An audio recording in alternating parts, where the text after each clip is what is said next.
नाही. झोपलो तर प्रकाश पाहू शकेन का? अंधार असेल तर प्रकाश पाहू शकेन का? नाही.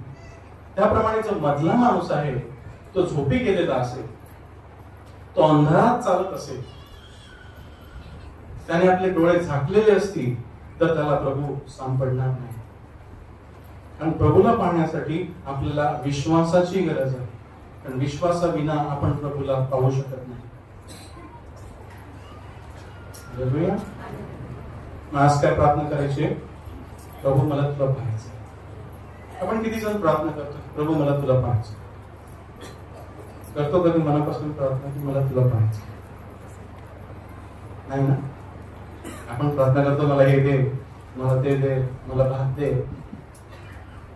आज खरी प्रार्थना करा, प्रभू माझे मधले डोळे उघड जेणेकरून मी तुला पाहू शकतो. मला अंजन दे. आणि त्याला पाहिल्याशिवाय आपल्याला शक्ती मिळत नाही, आपला विश्वासाला साथ मिळत नाही. तो आहे जगाचा प्रकाश, आणि तो प्रकाश आपण पाहिल्याशिवाय आपल्याला पुढे जाता येतच नाही. त्यासाठी आपल्याला विश्वास हवा. येशू काय म्हणतो? मी जगाचा प्रकाश आहे, जो मला अनुसरतो तो कधी अंधारात चालणार नाही, तो कधी पापात फिरणार नाही, तर जीवनाचा प्रकाश त्याच्या जवळ आहे. आपण वचन वाचू. इफिसकरस पत्र पहिला अध्याय. इफिसकरस पत्र पहिला अध्याय. इथे पौल एक प्रार्थना करतो की आपले डोळे उघडावे.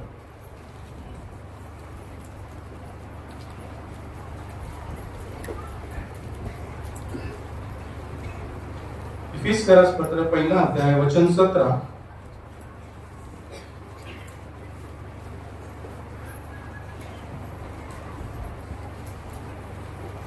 की आपले डोळे उघडावे म्हणून पौल प्रार्थना करतो. मी वाचतो. पान क्रमांक 1413 वचन 17. मी असे मागतो की आपला प्रभू येशू ख्रिस्त याचा देव, गौरवाचा बाप याने आपल्या ओळखीचे ज्ञान व प्रकटीकरण यांचा आत्मा तुम्हास द्यावा. तुमच्या अंतःकरणाचे डोळे प्रकाशित व्हावे, असे की त्याच्या बोलावण्याची आशा काय आहे व पवित्रांमध्ये त्याच्या वचनाच्या गौरवाची संपत्ती काय आहे, आणि त्याच्या बळकट सामर्थ्याच्या करणीप्रमाणे विश्वासणारे जे आम्ही, त्या आमच्या काही त्याच्या सामर्थ्याचे थोरपण काय आहे हे तुम्ही जाणावे.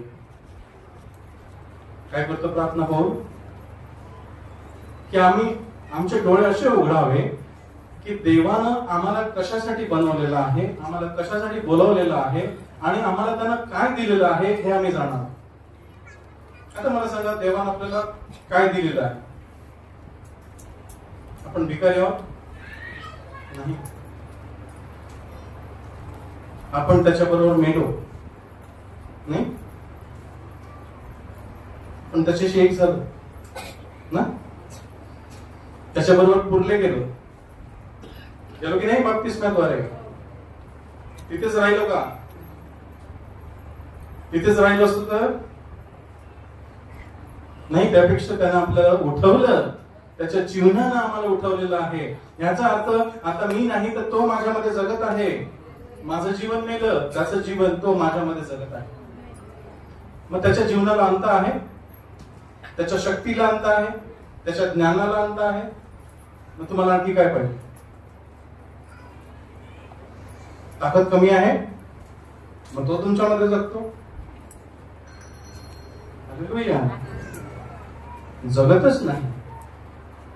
त्याच्याबरोबर त्याने आपल्याला त्याच्याबरोबर बसवलेलं आहे. इफिसकरच्या पत्रात काय लिहिलंय? की त्यानं आपल्याला स्वर्गीय स्थानामध्ये बसवलेलं आहे. कुठे बसवलेलं आहे? त्याच्या बाजूला. एवढी मानाची जागा दिलेली आहे. काय माहिती आपल्याला? त्यामुळे पौल काय प्रार्थना करतो की तुम्ही कोण आहात ते तुम्ही जाणावं. नाही तर आपल्याला काहीच मिळणार नाही. आपण फक्त गरिबासारखे राहू, माझ्याजवळ काहीच नाही. पण प्रभू सांगतो सर्व स्वर्गाची संपत्ती तुमची आहे, सर्व सामर्थ्य तुमचं आहे. हालेलुया. त्यासाठी काय म्हणायचं, देवा माझे डोळे उघड की मी जाणावं की तू मला काय दिलेलं आहेस. तुम्हाला अंधारातून प्रकाशात आणलंस, तुम्हाला अंधाराच्या संतेतून सोडवून आपल्या पुत्राच्या राज्यात आणून ठेवलेला आहे. आणि त्याच्या पुत्राच्या राज्यात काही कमी नाहीये. कमी आहे नाही, आम्ही अनुभव घेतो, काही कमी पडत नाही. हालेलुया. पण ते राज्य दिसण्यासाठी माझे हे डोळे कामाचे नाही आहेत. या डोळ्यांनी ते राज्य दिसतं नाही. मग काय सांगायची प्रार्थना, काय करायची, प्रभू माझे डोळे उघड की मी तुला पाहू. कारण त्यानं डोळे उघडल्याशिवाय मला त्याला पाहता येत नाही. येतं पाहता नाही, म्हणून प्रकटीकरण दे, मला प्रकट कर. मोशेने देवाजवळ काय मागितलेलं, मोशेने काय प्रार्थना केली देवाजवळ, मला तुझं तेज पाहायचं. काय म्हटलेलं देवाकडे मोशेने, मला तुझं तेज पाहायचं. पण देव त्याला म्हणाला, तू माझं तेज पाहू शकणार नाही, कारण तू मनुष्य आहेस. मी तुला एका खडकामध्ये लपवीन आणि माझा गौरव तुझ्या बाजूने जाईल. तू माझी पाठ पाहशील, मुख पाहणार नाहीस.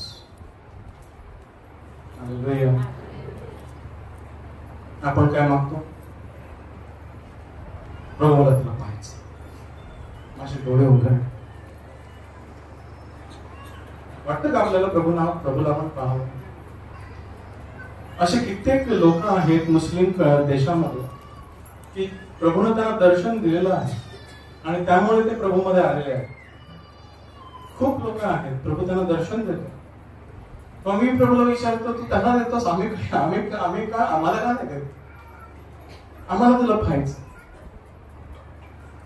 नाही.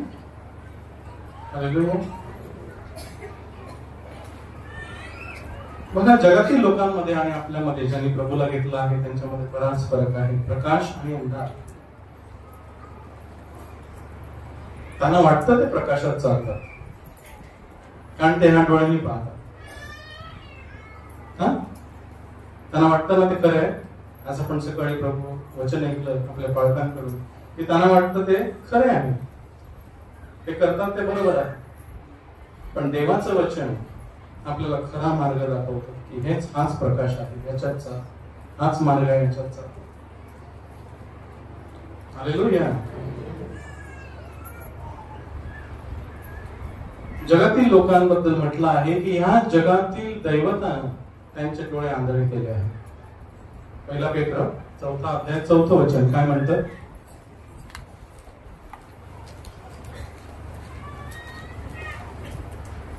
पहिला पेत्र 4 अध्याय 4 वचन.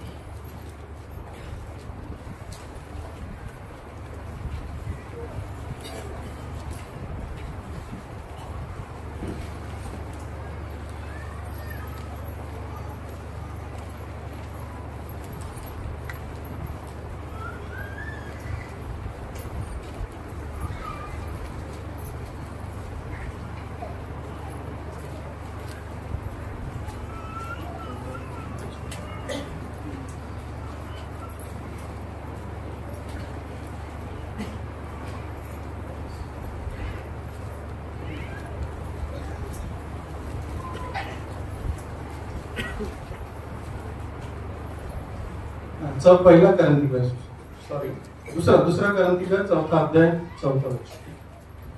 दुसरा करंतिकर 4 अध्याय 4 वचन, पान 1396.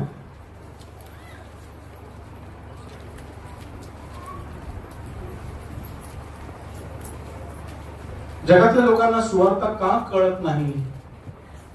आपण प्रभूविषयी सांगतो परंतु त्यांना का कळत नाही, कारण त्यांचे डोळे झाकलेले असतात. मग त्यांना सुवार्ता सांगण्याच्या अगोदर काय प्रार्थना करायची, प्रभू जे वचन मी त्यांना सांगणार आहे त्याआधी त्यांचे डोळे उघड. त्यांचे डोळे उघड, कारण त्या शैतानाने आंधळे केलेले आहे. त्यांच्यामध्ये या जगाच्या देवाने विश्वास न ठेवणाऱ्या लोकांची मने आंधळी केली आहे. विश्वास न ठेवणाऱ्या लोकांची मन काय केली आहे? आंधळी. त्यांना डोळे आहेत की नाही? मग हे कोणते डोळे? मधले डोळे, मधल्या माणसाचे डोळे. त्याला प्रभू कळत नाही, प्रभूची वचन काय कळत नाही. आपणही जेव्हा प्रभू मध्ये नव्हतो तेव्हा आपल्याला वचन कळत होती का? नाही. जोपर्यंत आपण बाप्तिस्म्याद्वारे प्रभूशी करार करत नाही तोपर्यंत प्रभूची वचन आपल्याला कळत नाही, कारण तोपर्यंत आपले डोळे झाकलेले असतात. जेव्हा आपण करार करतो तेव्हा आपले डोळे उघडू लागतात, प्रभूची वचन आपल्याला कळू लागतात. हालेलुया. त्यांच्यामध्ये जगाच्या देवाने विश्वास न ठेवणाऱ्या लोकांची मने आंधळी केली आहे, यासाठी की देवाची प्रतिमा जो ख्रिस्त त्याच्या गौरवांच्या शुभवर्तमानाचा उजेड त्यांच्यावर प्रकाशू. त्यांनी सैतानाचं काम काय हो? सैतानाचं काम काय? कोणाच्या मागे आहे?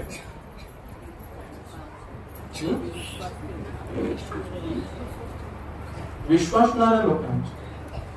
आणि विश्वास ठेवू नये म्हणून तो लोकांना अडवतो, कारण त्याला माहित आहे एकदा विश्वास ठेवला का हाताच्या हातातून सुटला. सैतान कोणाला घाबरतो? कुणाला घाबरतो? विश्वास ठेवणाऱ्यांना की विश्वास न ठेवणाऱ्यांना? विश्वास ठेवणाऱ्यांना. आपल्याला घाबरतो का?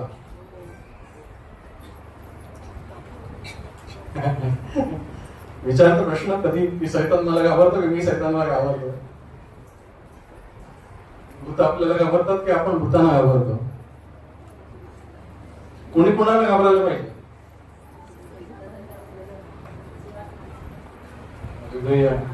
बघा, देवाने किती आपल्याला अधिकार दिला आहे, त्यामुळे सैतान आपल्या मागे आहे की तो अधिकार घ्यावा. सैतान पाप कशाला करायला लावतो? काय अवस्था त्याला? अधिकार. आपण पाप केल्यामुळे आपला अधिकार कोणाला देतो? सैतानाला. आणि त्याला तेच हवं असतं, तू पाप कर म्हणजे मी तुझ्यावर राज्य करेन. काय बरोबर की नाही? जगातली लोक पाप करतात ती कोणाच्या अधीन आहे? मग आपण जर पाप केलं तर आपण कोणाच्या अधीन होऊ? आपण त्याच्यावर अधिकार चालू. जर मी पाप करत असेल तर मी सैतानावरती अधिकार चालू शकेन का? मग कोण कोणाला घाबरेल?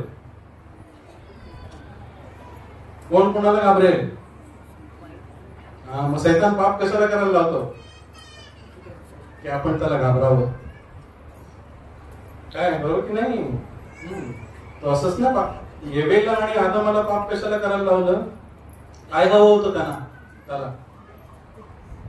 त्याला काय हवं होतं? पृथ्वीवर अधिकार कोणाचा होता? आदाम आणि येवेचा. त्यांना म्हटलेलं या पृथ्वीवर अधिकार करा, त्यासाठीच त्यांना बनवलेलं ना देवानं. मग सैतानाला काय हवं होतं? अधिकार. मग तो अधिकार कसा मिळवला? फसवून. कसं फसवून? मग सैतानाला आपल्याला अधिकार करायचा अधिकार दिला की नाही? साप आणि विंचू तुडवण्याचा अधिकार दिलेला आहे की नाही? कोणतीच आपल्याला भीती नाहीये, आहे का? मग तो अधिकार सैतान कसा घेऊ पाहतो? आपल्याला फसवून. जेव्हा पाप आपण करतो तेव्हा आपण फसतो आणि सैतान आपला अधिकार. त्यासाठी लिहिलंय प्रकाशात चाला, डोळे उघडे ठेवा. प्रकाशात चाला. सांगा मला, प्रभू माझे डोळे उघडे ठेव, प्रभू मला माझे डोळे उघड. अरे निद्रिस्ता जागा हो, म्हणजे ख्रिस्त तुझ्यावर प्रकाश पाडेल. सैतानाचा एकच हेतू आहे, मारावं, घात करावा, नाश करावा. म्हणून सैतान येतो. प्रभू येतो तो जीवन देण्यासाठी, विपुल जीवन देण्यासाठी, विपुल प्रकाश. देवाचं जीवन म्हणजेच प्रकाश आहे हो, कारण देव प्रकाश आहे की नाही? देव प्रकाश आहे, देवामध्ये जीवन आहे, त्याच्या ठाई जीवन होते. त्या शब्दाबद्दल काय लिहिलं आहे? प्रारंभी शब्द होता, शब्द देव होता, शब्द देवासह होता, त्याच्या ठाई जीवन होते आणि ते माणसाचा प्रकाश होते की नाही? जितक्यांनी त्यांना घेतलं ते प्रकाशित झाले, पण जितक्यांनी त्याला नाकारलं ते अंधारात गेले. योहान 3 मध्ये बघा काय लिहिलंय, की ज्याला पाप करायला आवडतो तो प्रभूकडे येत नाही. प्रभूकडे कोण येत नाही? प्रभू तर सर्वांना बोलवतो की नाही? अहो माझ्याकडे या, कष्टी आणि बालक्रांत जन्म मजकडे या, सगळ्यांना बोलवतो की नाही? जगातील लोकांना. त्याच्याकडे काही धर्म आहे का? जात आहे का? नाही. उच्च नीच कोणीच नाही प्रभूकडे, तो सर्वांना बोलवतो. परंतु हृदयाची कंडिशन, हृदयाची, आपल्या हृदयाला काय पाहिजे ते त्याला माहित आहे. योहान 3 मध्ये बघा काय लिहिलंय,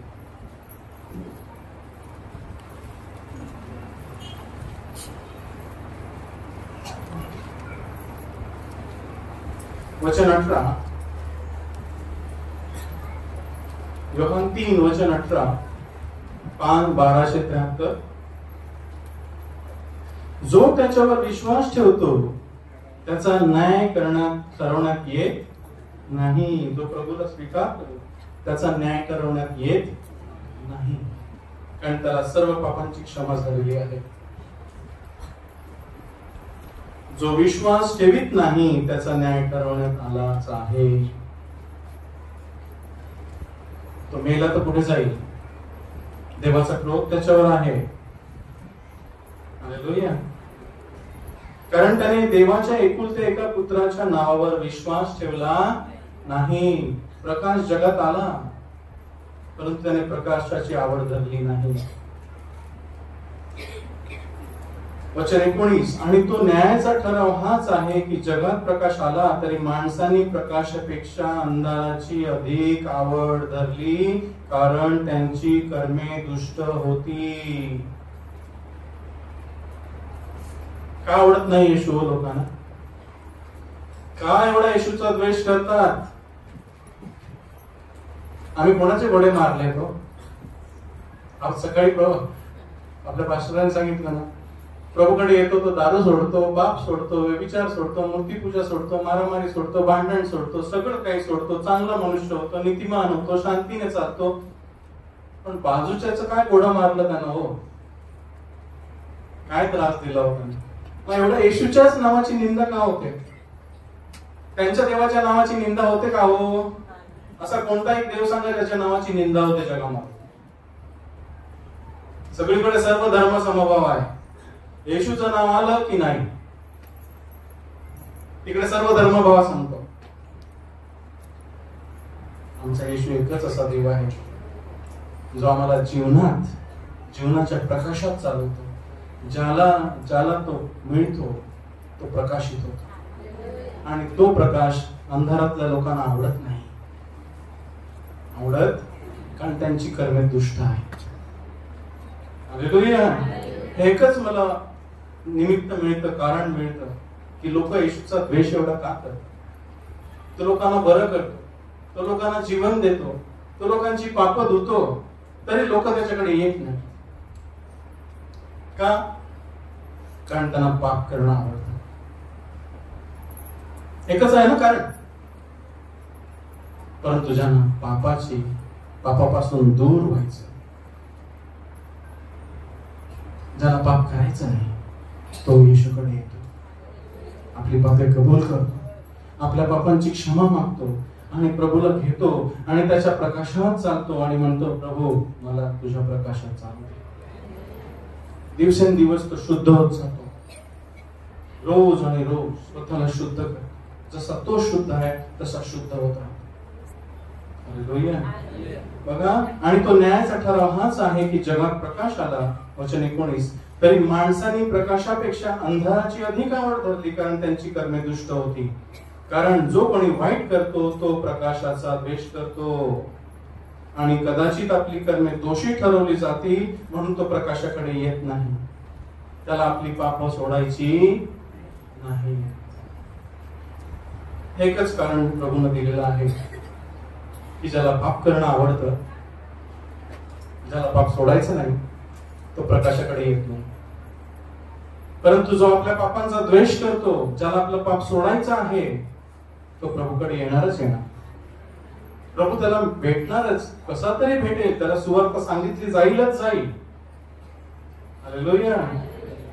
आपल्या प्रत्येकाला कोणीतरी सुवार्ता सांगितली ना. आपण काय एवढं पुण्य कर्म केलेलं की आपल्याला देवानं सुवार्ता सांगावी. मी एवढं काय केलं की मला सौदी अरेबियामध्ये सुवार्ता कोणी एका माणसानं सांगावी, ज्यामुळे आज मी उभा आहे. आता आज मी कुठे असतो? आपल्या प्रत्येकाची हीच साक्ष आहे की नाही, की कोणीतरी मला सुवार्ता सांगितली, कोणीतरी मला प्रकाश दिला, कोणीतरी माझा दिवा लावला आणि मी प्रकाशित झालो. एका वचनानं त्यानं मला प्रकाशित केलं. एक वचन पुरेसा आहे माझा दिवा जाळण्यासाठी. एका वचनामध्ये एवढी ताकद आहे ना की माझं परिवर्तन होऊ शकतं. बोलच बोलच. हालेलुया.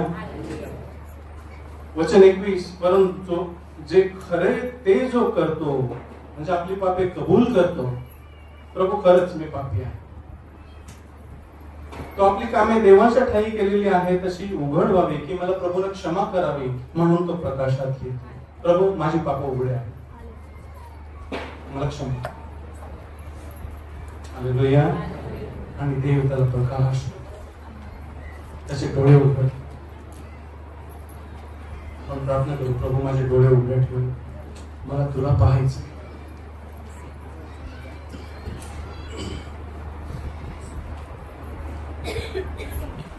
मत्ती 6:22.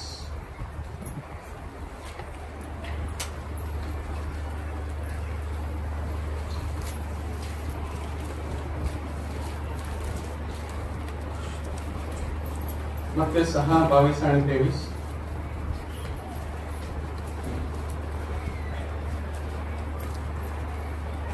पान 1148. डोळा शरीराचा दिवा आहे, म्हणून तुझा डोळा निर्मळ असला तर तुझे सगळे शरीर प्रकाशमय होईल. आपल्या शरीराला प्रकाश देण्यासाठी काय आहे? डोळा. जे आपण पाहतो आपलं शरीर त्याप्रमाणे वागतं ना. अंधारात आपण चाच पडू, आपण पडू, पण जेव्हा आपले डोळे उघडे असतात, आपण प्रकाशात चालतो, तेव्हा आपण अडखळत नाही. तर आपला डोळा शरीराचा दिवा आहे. हा डोळा ह्या शरीराचा दिवा आहे, परंतु आत्मिक डोळा आत्मिक शरीराचा दिवा आहे, आणि तो म्हणजे विश्वास. आत्मिक माणसाचा ज्ञानेंद्रिय कोणता आहे? आपण विश्वासाने पाहतो, दृष्टीने पाहत. पौल काय म्हणतो? आम्ही विश्वासानं चालतो, दृष्टीने पाहून चालत नाही. म्हणजे काय? म्हणजे दिसतं त्यावरून आम्ही चालत नाही, आम्ही प्रभूच्या वचनाने चालतो. प्रभूची वचनं दिसतात का? आपण बायबल, प्रभूची वचनं वाचतो, बायबल बंद करून ठेवतो, मग ती कुठे जातात? कुठे जातात? हृदयात दिसतात का? पण बोलतात की नाही? मग त्याने आपण चालतो. तो विश्वास, विश्वास ऐकण्याद्वारे येतो. विश्वास कसा येतो? देवाचं वचन ऐकण्यानं. आपण जेव्हा देवाचं वचन ऐकतो तेव्हा आपला विश्वास वाढतो, आपले आंतरिक डोळे उघडतात, आपल्याला अधिक पापाची जाणीव होते की मी हे करतोय ते चुकीचं आहे. देव त्यावर प्रकाश टाकतो आणि मला सांगतो हे अंधार आहे, हा बाजूला काय. हे चालणं प्रकाशामध्ये आहे. डोळा शरीराचा दिवा आहे, म्हणून तुझा डोळा निर्मळ असला तर तुझे सगळे शरीर प्रकाशमय होईल. तुझा विचार, तुझं मन शुद्ध असेल तर तुझं सगळं शरीर निरोगी असेल, शांतीत असेल, आनंदात असेल. असेल की नाही? पण जर आपले विचार, आपलं बघणं, आपले मनन, आपल्या कल्पना वाईट असतील, जर तुझा डोळा वाईट असेल तर तुझे सगळे शरीर अंधकारमय होईल. हा आहे मधला डोळा. त्यासाठी आपल्याला काय सांगितलंय? तुमच्या विश्वासाचा करता आणि पूर्ण करणारा येशू ख्रिस्त ह्याच्याकडे पाहत असावे. आपली दृष्टी कुठे असावी? प्रभू माझे डोळे उघड, मला तुला पाहायचंय. जसा तू राहिलास तसं तू माझ्यामध्ये राहा. 2000 वर्षापूर्वी ज्या शरीरात तू राहिलास आणि जे तू केलंस ते तू ह्या शरीरात आज राहा आणि कर. मला कशाला निवडलं? तुम्हाला कशाला निवडलं?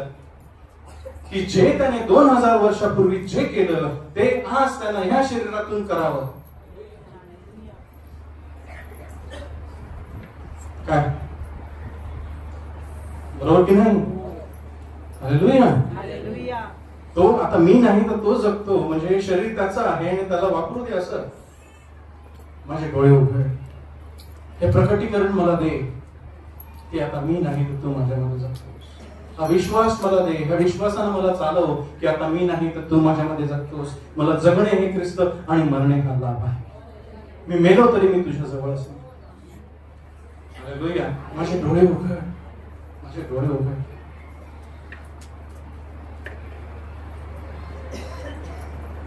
जुन्या करारात एक संदेश होता.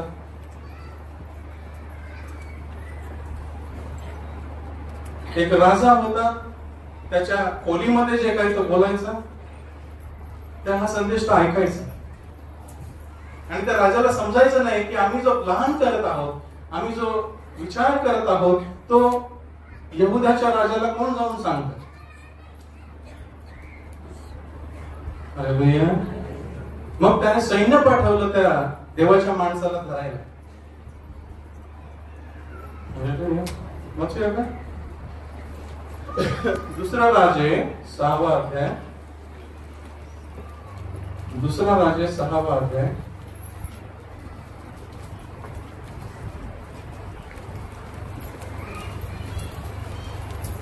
पान 491, 11 पासून आपण वाचू.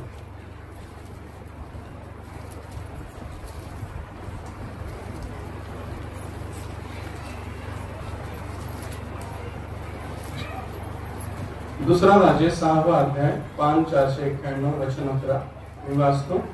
तेव्हा या गोष्टींमुळे रामाच्या राजाचे हृदय फार त्रासले आणि त्याने आपले सेवक बोलवून त्यांना म्हटले, इस्रायलाच्या राजाकडे आमच्यातला कोण कोण आहे हे तुम्ही मला सांगत नाही काय? म्हणजे कोणतरी असा होता जो त्याचे शब्द घेऊन इस्रायलाच्या राजाला सांगायचा, पण तसं त्याच्यामध्ये कोणीच नव्हतं. पण देवाचा सेवक ऐकत होता. हा काय करतोय, हा काय बोलतोय. हालेलुया. तेव्हा वचन 12, त्याचा एक सेवक म्हणाला, माझ्या प्रभू राजा कोणी नाही तर इस्रायलातला अलीशा भविष्यवादी ज्या गोष्टी तू आपल्या निजायच्या खोलीत बोलतोस त्या इस्रायलाच्या राजाला सांगतो. मग त्याने त्याला म्हटले, चला तो कुठे आहे ते पहा, म्हणजे मी माणसे पाठवून त्याला आणवीन. तो पहा तो दोथानात आहे असे त्याला कोणी कळवले.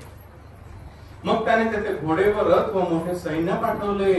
काय केलं त्या राजानं? अरामाच्या अलीशाला धरण्यासाठी सैन्य पाठवलं की त्याला धरून आणा, कारण माझे शब्द ऐकतो आणि तो सांगतो, त्याला पकडा. आणि रात्री जाऊन त्या नगराला वेढा घातला आणि देवाच्या माणसाचा गडी पहाटेस उठून बाहेर पडला. तो पहा घोडे व रथ या सहित सैन्याने नगर वेढलेले आहे. त्या अलीशाचा दास होता, तो बाहेर जाऊन पाहतो तो सर्व नगर सैन्याने वेढलेला आहे अलीशाला धरण्यासाठी. मग त्याच्या तरुणाने त्याला म्हटले, माझ्या धन्या हाय हाय आपण कसे करावे. आता एवढं मोठं सैन्य त्याच्या दासानं जेव्हा पाहिलं तेव्हा तो घाबरला की आता आम्हाला आमचं कसं होणार. एवढ्या मोठ्या राजाच्या सैन्यापुढे आम्ही दोघच जण आहोत, आम्हाला पकडून घेऊन जातील आणि मारतील. पण अलीशा बोलला, काय बोलला? भिऊ नको. काय कर, भिऊ नको, कारण जे त्यांच्या जवळ आहे त्यांच्यापेक्षा जे आम्हा जवळ आहे ते बहुत आहे. हे त्या सेवकाला दिसत नव्हतं, अलिशाच्या सेवकाला दिसत नव्हतं, कारण तो कोणत्या डोळ्यांनी पाहत होता? या भौतिक डोळ्यांनी पाहत होता. त्याला जगातलं सैन्य दिसत होत. भीती का वाटते? आपण का घाबरतो? आपण ह्या डोळ्यांनी पाहतो. काय बरोबर की नाही? हे डोळे फसवतात. दिसतच असं नसतं, म्हणून जग फसत आणि आपण भीतो. पण अलिशा मधल्या डोळ्यांनी पाहतो. अलिशाचा दास या बाह्य डोळ्यांनी पाहत होता आणि अलिशा मधल्या डोळ्यांनी पाहतो. जो मधल्या कानाने ऐकत होता तो मधल्या कानाने पाहणार नाही का? मधल्या कानाने ऐकत होता की नाही? राजाचं बोलणं ऐकत होता ना. मधल्या डोळ्यांनी पण तो पाहत होता काय चाललंय पुढे बघ. मग अलिशाने प्रार्थना केली आणि तो म्हणाला, हे यहोवा, मी तुला विनंती करतो याला दिसावे म्हणून याचे डोळे उघड. अलिशाने देवाजवळ काय प्रार्थना केली? ह्या दासाला दिसत नाही, हा भौतिक सैन्य पाहतोय, हे घोडे, हा राजा, हा रथ, हे सैन्य, हे त्याला दिसतंय आणि हा घाबरलाय. मी तुला प्रार्थना करतो याचे डोळे उघड. कोणते डोळे? मधले डोळे. आणि बघा काय सर. मग त्याने पाहिले, तो पहा अलिशा भोवती अग्नीचे घोडे व रथ यांनी डोंगर भरलेला आहे. अलिशा कोणते अग्नीचे रथ पाहत होता? देवदूतांचे रथ. कोणते होते? अग्नीचे. काय कोणाचे रथ होते? अलिशा देवदूतांना पाहत होता आणि डोंगर भरलेला होता, म्हणजे असंख्य होते. किती दूत असतील हो? अलिशा एकटा ना? किती देवदूत पुरेसे होते त्याला वाचवायला? अलिशाला वाचवायला किती देवदूत पुरेसे आहेत? हो बोला. एक ना? मग देवाने एवढा डोंगर दूतांनी का भरलेला?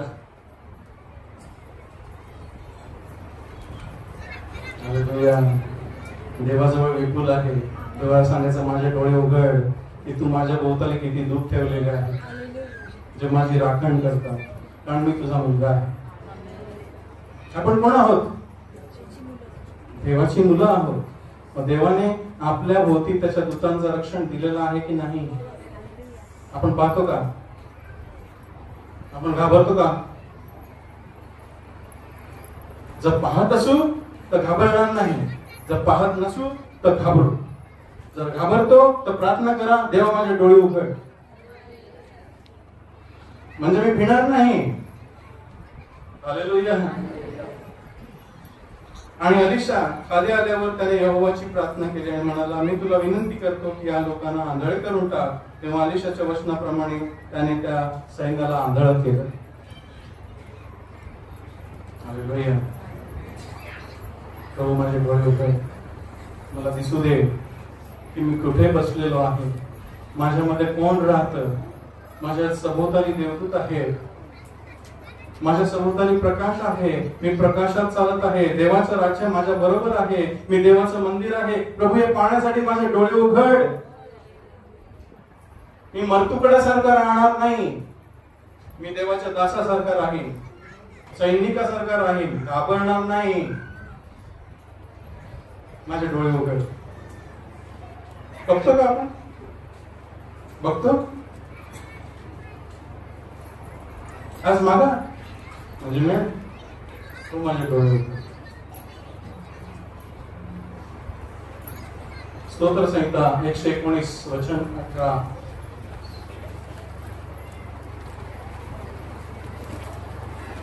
स्तोत्र संहिता 119 वचन 18.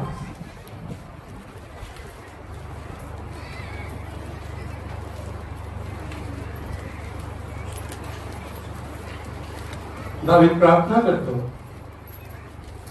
पान 764 वचन 18. मी तुझ्या नियमशास्त्रातली आश्चर्ये पाहावी म्हणून तू माझे डोळे उघड.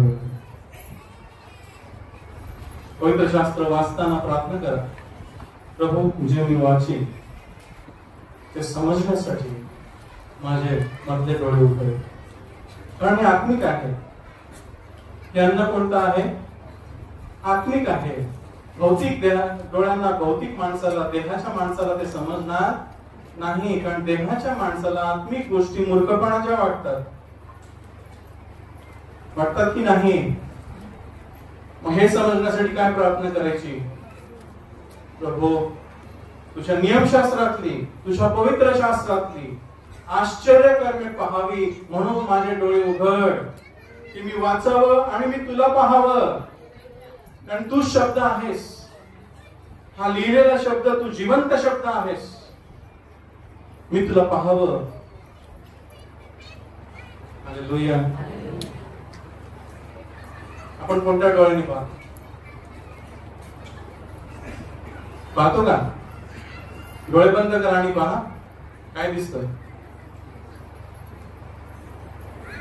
वाईट पाहतो की नाही आपण डोळे बंद केल्यावर?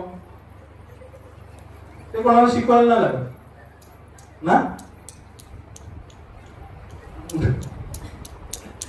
डोळे उघडे ठेवून पण वाईट पाहतो आणि डोळे बंद केले तरी वाईट पाहतो. मला काही चांगलं दिसतच नाही ना. देवाच्या माणसाची घटना ती नाहीये. देवाचे माणसं देवाची गोष्टी पाहतात. हालेलुया. तुझ्या नियमशास्त्राची आश्चर्य करणे पाहावी, तुझ्या नियमशास्त्राचं मनन करावं, तू मला त्यातली गुजर आणि प्रकटीकरण द्यावं म्हणून माझे डोळे उघड. कारण ते समजण्यासारखं नाहीये. देहाच्या माणसाला ते समजत नाही. हालेलुया. प्रभू एका ठिकाणी असं म्हणतो, मी त्यांच्याशी दाखल्याने बोलतो, कारण त्यांनी पाहावं आणि त्यांना समजू नये. त्यांनी ऐकावं पण त्यांनी न ऐकल्यासारखं करावं. मत्ते 13 मध्ये लिहिलंय. वाचूया मत्ते 13.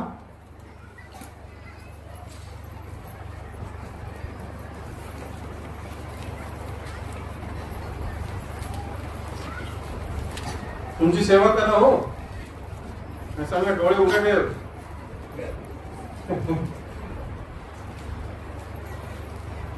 मग ते 13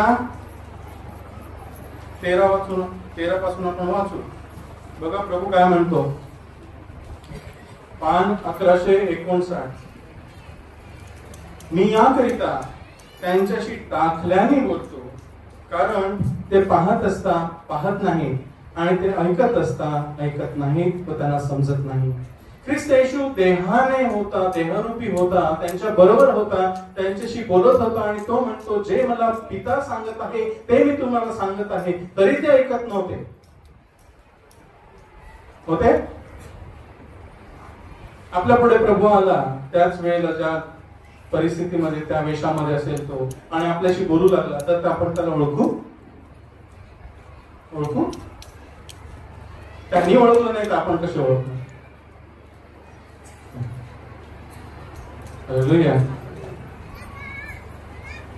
आणि यशायाचे भविष्यवचन त्यांच्याविषयी परिपूर्ण होत आहे. ते सांगते की तुम्ही ऐकायलाच ऐकाल, परंतु तुम्हाला कधीच समजणार नाही. मधले कान बंद आहे, तुम्हाला कधीच समजणार नाही. तुम्ही पाहालच पाहाल, परंतु तुम्हाला कधी दिसणार नाही. त्यांच्या समोर खुद्द प्रभू उभा होता, तरी त्यांना तो दिसला नाही. त्याला त्याने जीवे मारलं, भूत म्हटलं, पावलचूक म्हटलं, काय काय म्हटलं.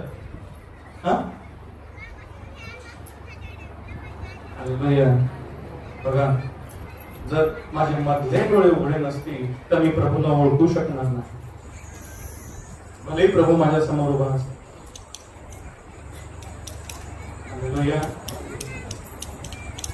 कारण या लोकांचे अंतःकरण जड झाले आहे. काय झालंय? जड झालंय. जग यांच्यामध्ये एवढं घुसलंय की जग काढवत नाही. देहाची हाव, डोळ्याची हाव, संसाराचा अभिमान, ह्यांनी ह्यांचं अंतःकरण एवढं जड करून ठेवलंय की त्यांना माझा आवाजच ऐकू जात नाही. ते मला पाहू शकत नाही. हालेलुया. त्यांनी आपल्या कानांनी मंद ऐकले आहे, त्यांनी आपले डोळे मिटले आहे. आम्हाला बघायचंच नाही, आम्हाला प्रभू नको, आम्हाला येशू नको, आम्ही आहे ते बरं आहे, आमचा धर्म बरा आहे, आमचं हे बरं आहे, आम्हाला मज्जा करायला मिळते. काय धर्मामध्ये काय करायला मिळते? मज्जा. गरबा खेळायला मिळतो, दांडिया खेळायला मिळते, दारू प्यायला मिळते, सगळं करायला मिळते, 13व करायला मिळते, 12व करायला मिळते, 10व करायला मिळते, तितर करायला मिळते, सगळं करायला मिळते. मज्जाच मज्जा. आम्हाला येशू नको. त्यांनी अंधाराची आवड धरली आणि प्रकाशाला घेतलं नाही, यासाठी की त्यांनी आपल्या डोळ्यांनी पाहू नये व आपल्या कानांनी ऐकू नये व आपल्या अंतःकरणाने समजू नये, मागे फिरू नये आणि मी त्यांना बरे करू नये. देवाची इच्छा काय आहे? की आपल्याला बरं करावं. देवाची इच्छा आहे की नाही आपण आरोग्यात असावं? येशूने सर्वांना बरं केलं की नाही? की कुणाला असं सांगितलं नाही तुला मी आज बरं नाही करणार, उद्याला आज बिझी आहे, शेड्यूल बिझी आहे, अपॉइंटमेंट फुल? सांगितलं कोणाला? जे जितके त्याच्या जवळ आले तितक्यानं त्याने बरं केलं. म्हणजे देवाची इच्छा आहे की नाही की आपल्याला बरं करावं? आपली इच्छा आहे का की मी बरा व्हावं, मध्येही बरा व्हावं, बाहेरही बरा व्हावं, मध्ये मी आंधळा आहे मला दृष्टी मिळावी? प्रभू विचारतो मी तुझ्यासाठी काय करावं अशी तुझी इच्छा आहे? बर्तिमेयाला प्रभूने प्रश्न विचारला ना की मी तुझ्यासाठी काय करावं? त्यानं म्हटलं माझे डोळे उघड, माझे डोळे उघड, मला पाहायचंय. प्रभू आज विचारतो मी तुझ्यासाठी काय करावं अशी तुझी इच्छा आहे? आपण काय सांगू? प्रभू माझे डोळे उघड, माझे कान उघड, मला तुला पाहायचं, मला तुला पाहायचं. पाहू शकतो की नाही? पेत्राने पाहिलं, योहानाने पाहिलं, यशायाने पाहिलं, घराच्या लोकांनी, मोशेने पाहिलं. आपण का नाही पाहू शकत? मला तीच खंत आहे की मी प्रभूला का नाही पाहू शकत? इच्छा आहे तिथे मार्ग आहे. इच्छाच नसेल तर मार्ग नाही मिळणार. इच्छा पाहिजे, प्रभू मला तुला पाहायचं.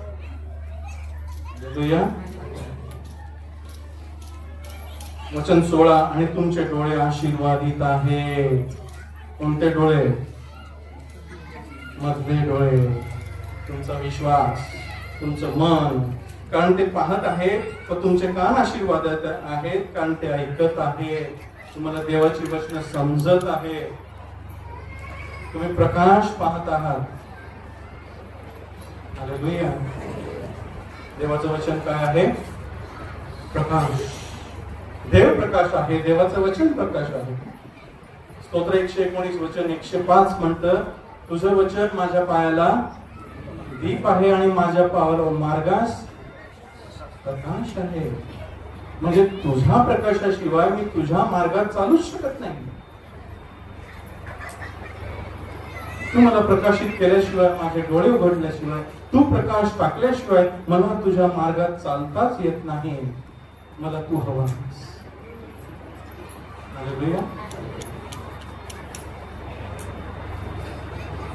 अम्माऊस इथे एक त्याचे शिष्य जात होते. प्रभू मेलेल्यातून उठलेला, त्याचे शिष्य गोष्टी करत चाललेले.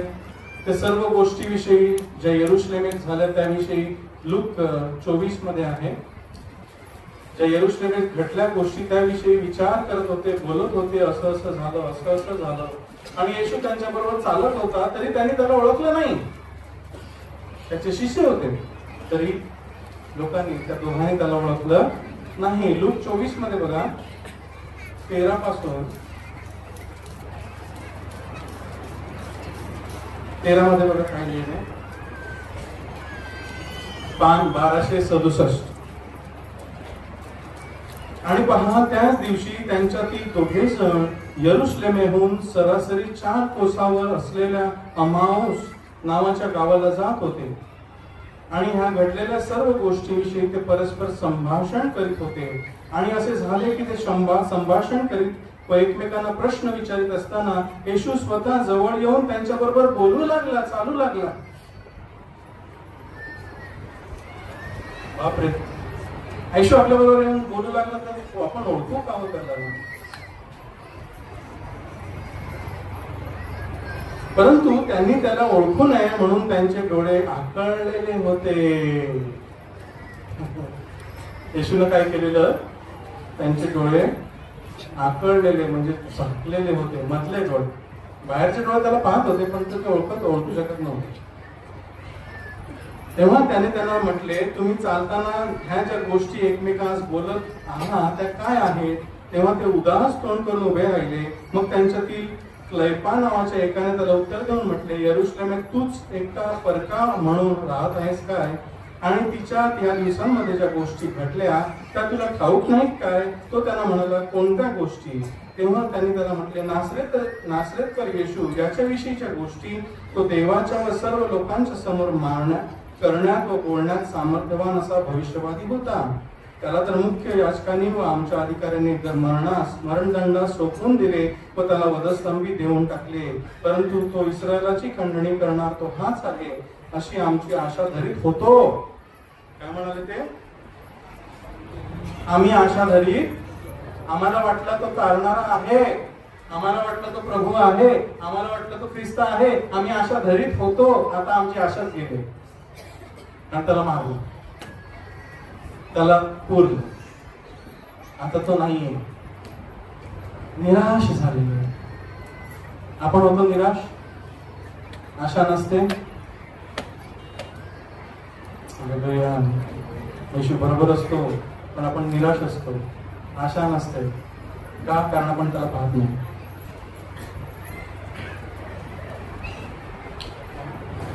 हालेलुया. आणखी याशिवाय या सर्व गोष्टी घडून आल्यापासून हा 3रा दिवस आहे. आज 3 दिवस झाले आहेत. आणखी आमच्यातील कित्येक बायांनीही आम्हाला आश्चर्यचकित केले व मोठ्या पहाटेस कबरेकडे गेल्या होत्या आणि त्याचे शरीर त्याला सापडले नाही. तेव्हा त्यांनी येऊन सांगितले की आम्हाला दूतांचा साक्षात्कार झाला व तो जिवंत आहे असे ते म्हणाले. आणि आमच्या बरोबर जे होते त्यांच्यातले कित्येक जण कबरेकडे गेले. त्यांनीही त्या बायांनी सांगितल्याप्रमाणेच आढळले, परंतु त्यांना तो दिसला नाही. मग येशूने काय केलं? वचन 30 पासून आपण वाचू. आणि असे झाले की तो त्यांच्या बरोबर जेवायला बसला असता त्याने भाकर घेऊन आशीर्वाद दिला व ती मोडून त्यांना दिली. तेव्हा त्यांचे डोळे मोकळे झाले. काय केलं प्रभूनं? भाकर घेतली, आशीर्वाद दिला, त्यांना मोडून दिली. तेव्हा त्यांचे डोळे उघडले आणि त्याने ख्रिस्ताला पाहिलं आणि ओळखलं. म्हणजे जोपर्यंत ख्रिस्त माझे डोळे उघडत नाही तोपर्यंत मी त्याला पाहू शकत नाही. काय प्रार्थना करायची? प्रभू माझे डोळे उघड, प्रभू माझे डोळे उघड. कारण तू डोळे उघडल्याशिवाय मी तुझी आश्चर्य करणे, मी तुला पाहू शकत नाही, तुझं तेज पाहू शकत नाही, तुझ्या विश्वासात सामर्थ्यानं बलवान होऊ शकत नाही. जे तू मला वधस्तंभाच्या द्वारे दिलेलं आहेस ते मी घेऊ शकत नाही. मला तुला पाहायचं.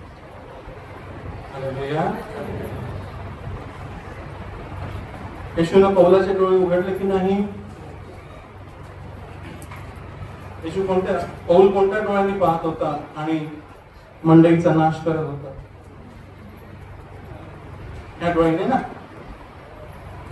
देवानं काय केलं? प्रभूनं काय केलं? त्याला आंधळं केलं. या डोळ्यांनी आंधळं केलं जेणेकरून त्याचे मधले डोळे उघडावे. कधी कधी देव आपल्याला आंधळं करेल जेणेकरून आपण मधले डोळे आपले उघडावे. आणि हनन्याला पौलाकडे पाठवलं आणि पौलाकडे प्रार्थना केली. तेव्हा त्याच्या डोळ्यावरून थोपले पडले आणि त्याला दृष्टी प्राप्त झाली. तो पाहू लागला आणि जे त्याने पाहिलं ते त्याने कधी सोडलं नाही. आणि मरेपर्यंत प्रभूची जी सेवा केली ती कोणीच केली नाहीये. आणि त्याच्या सेवेमुळे आज आपण आहोत.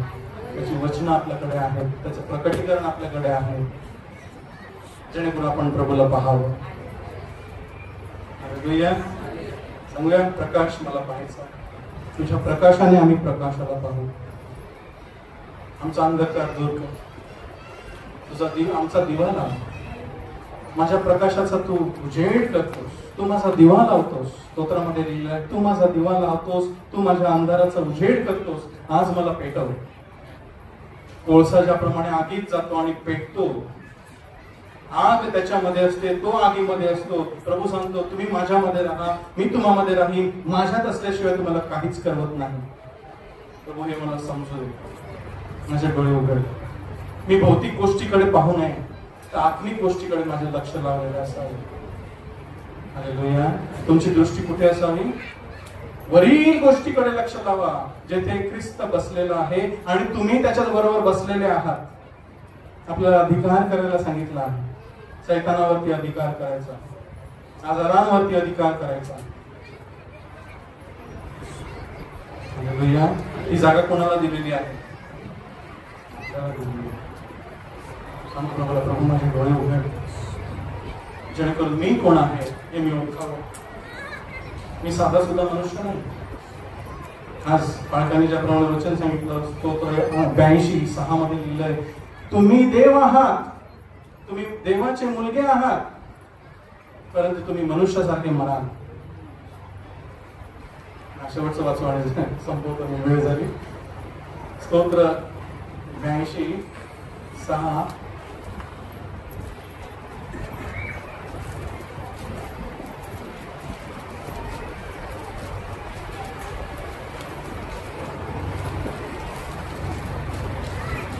जर आपले डोळे उघडले नसते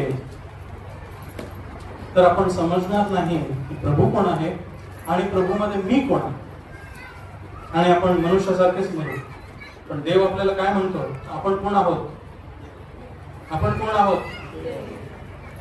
कुत्र्याच्या मुलाला काय म्हणतात? कुत्र्याच्या मुलाला कुत्र, गाढवाच्या गाढव, देवाच्या प्रकाशाच्या आपण कोण आहोत? प्रकाशाचे मुलगे, देवाचे पुत्र आणि कन्या होण्याचा अधिकार त्यांना आम्हाला दिलेला आहे. त्याच्या बाजूला बसण्याचा अधिकार दिलेला आहे. आम्ही साधी सुद्धा माणसं नाही. तुमचा प्रकाश असा पसरो की तुमची चांगली कामे पाहून त्यांनी देवाचे गौरव करावे. वाईटाने जिंकले जाऊ नका, बऱ्याने वाईटाला जिंका. अंधाराने जिंकले जाऊ नका, प्रकाशाने अंधाराला जिंका. प्रकाशामध्ये ताकद आहे अंधाराला जिंकण्याची, अंधारामध्ये ताकद नाही प्रकाशाला जिंकण्याची. ताकद कोणाची मोठी आहे? जो माझ्यामध्ये आहे तो जगात आहे त्यापेक्षा मोठा आहे. माझे डोळे उघड, हे पाहावं म्हणून माझे डोळे उघड. तुम्ही देव आहात. कोण कोण आहात? देव. आम्ही. लाज वाटते का आपण देव म्हणून म्हणायला? नाही. मी देवाचा मुलगा, देवाचा पोयरा आहे, देवाची पोयरी आहे. तुम्ही सर्व परात्पराचे मुलगे आहात असे मी म्हणालो तरी तुम्ही मनुष्यासारखे मराल आणि सरदारातल्या एखाद्यासारखे तुम्ही पडाल. जर माझे डोळे उघडले नसते, जर माझे डोळे उघडले नाही, जर माझ्या मधल्या डोळ्यांनी मी पाहिलं नाही तर मी माणसासारखा मरेन. पण माझे मधले डोळे उघडले असेल तर मी जाणेन की मी देवाचा मुलगा आहे आणि मी देवाच्या मुलगासारखाच राहीन आणि सैतानावरती अधिकार करीन. कारण देवाने मला त्याच्यावरती अधिकार करण्यासाठी नेमलेला आहे. त्यानं माझ्यावरती अधिकार करायला नेमलेलं नाही. कारण वधस्तंभाच्या द्वारे त्याने सर्व सत्तास नाडून प्रदर्शन केले आणि त्याचे वैभव आणि विजय मला दिलेला आहे. विजय मिळवण्यासाठी नाही तर विजयात चालण्यासाठी मला बोलवलेला आहे. माझे डोळे उघड. हालेलुया. प्रार्थना म्हणा प्रभूला, प्रभू माझे डोळे उघड. तुझ्या नियमशास्त्रातील आश्चर्यकर्मे पहावी, तुला पाहावं, तुझी वचनं पाहावी, तुझ्या वचनाने मी प्रकाशित व्हावं, तुझा प्रकाश भरून घ्यावा, माझा दिवा पेटलेला असावा, माझ्यामध्ये तेल असावं, मी प्रकाशित व्हावं आणि तुझा प्रकाश इतरांना द्यावा. तुझ्या कामांद्वारे तू माझ्यातून तुझी कामं प्रकट करावी. मी बोलावं आणि तसं व्हावं. मी सैतानाला धमकावं आणि तो निघून जावा. मी हात ठेवावा आणि रोग बरी व्हावे. मी अंधारानं जिंकला जाणार नाही तर प्रकाशानं मी अंधाराला जिंकीन. अशी कृपा तू माझ्यावर कर. माझा दिवा पेटव. माझ्यातला अंधार निघून जाऊ दे. माझ्यातला प्रकाश इतरांना मिळू दे. मी प्रकाशित होईन आणि इतरांना प्रकाशित करेन, कारण तू माझा प्रकाश आहेस. यहोवा माझा प्रकाश, माझ्या जीवनाचे बळ. मी कोणाला भिवू? मी कोणाचे भय धरू? तो माझ्या जीवनाचे सामर्थ्य. मी कोणाला भिवू? कोणाला भिवू? आमेन. हालेलुया.